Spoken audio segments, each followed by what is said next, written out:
Hi, welcome to Najo's Recaps. Let's go through episodes 9 to 12 of Empress Key.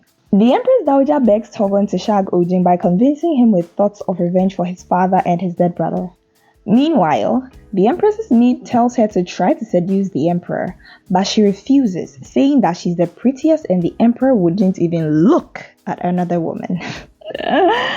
Oh my god, this girl clearly does not know how things work in the palace. One day, the Empress is on a stroll when she realizes that something is off. She brings in some maids for questioning, and she finds out that the Emperor granted his royal favor to some court lady, and she is furious. And to find the court lady, she doesn't look hard. She just lines them up and walks dramatically, and Ohjin is there shaking, and then she's like, aha, you're the one. Before the Empress can have her killed, they find out that she is pregnant. The regent also hears about the court lady fiasco and forces Togon to do the sheblewe with the Empress. A quick aside here, I feel very sad for Tana. Imagine your dad having to force your husband to, sleep with you.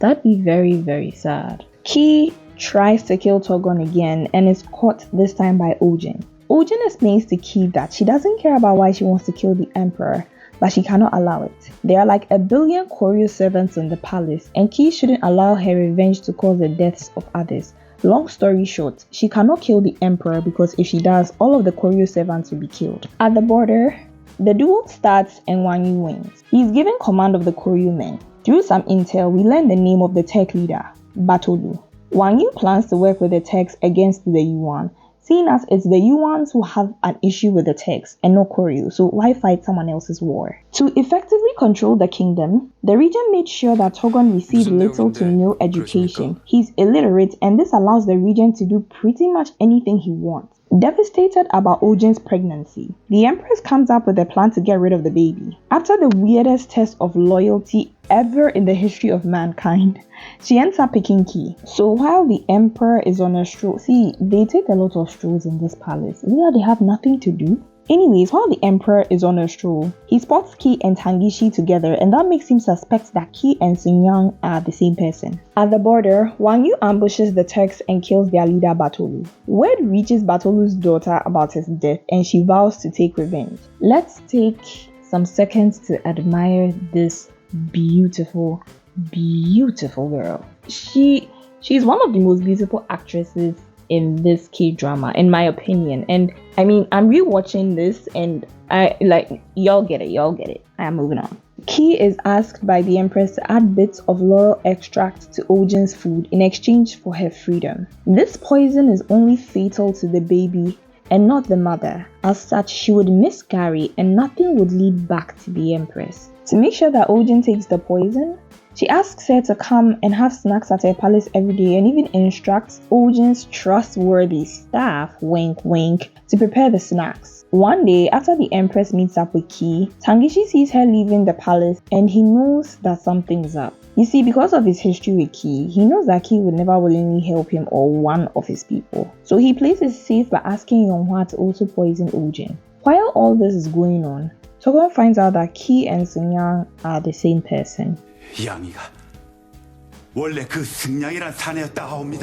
At the border, Eunuch Bang and Jombak have infiltrated the tech camp, and their outfits are to die for. As per Wang Yu's orders, they are expected to earn the trust of the techs and report back to him. Togon feels bad about the foods that the maids get and asks that they are given better food. It would have been nice if he was actually concerned about his maids like a good ruler, but we all know that this is because he feels guilty about betraying Ki. She sees through this, so she doesn't eat the food. That night, he invites her to dinner. She is cold and distant, and I understand her. A few bowls of rice and measly pieces of meat is not going to make her forget the pain and heartache she's been through. Phase 2 of the Empress's plan is emotion. This involves Ki spreading rumors about Ohjin having lied about being pregnant. She does this by leaving Ohjin's blood-stained underwear, period blood, for other maids to see. And this sparks rumors. 그러니까 이상하지. 회임했다는 게 다 거짓인 거네.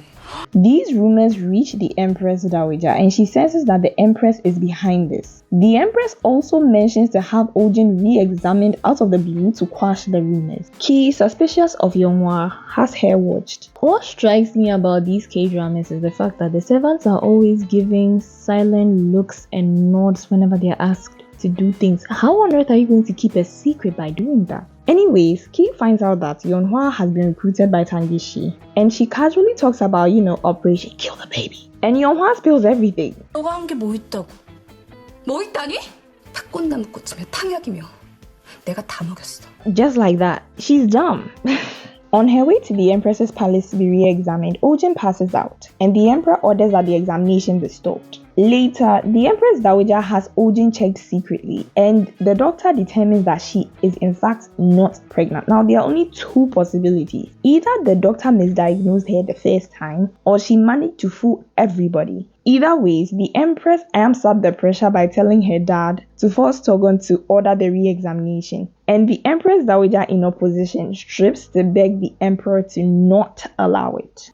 폐하께서 죄진맥을 하지 마라 명하시기 전에 이 사람 여기서 한 백색도 움직이지 않을 겁니다. After Unigbang and Jombak end the trust of Yonfeisu, Batolu's daughter, they outwit and capture Began in a surprise attack. Later, the Koryo soldiers take over the tech camp. In the previous video, I wanted to talk about Ohjin, but we hadn't seen enough of her, so I decided to drop it. I honestly feel an immense amount of pity for her. They made it seem like she understood the importance of getting pregnant, but let's be honest, let's face the music.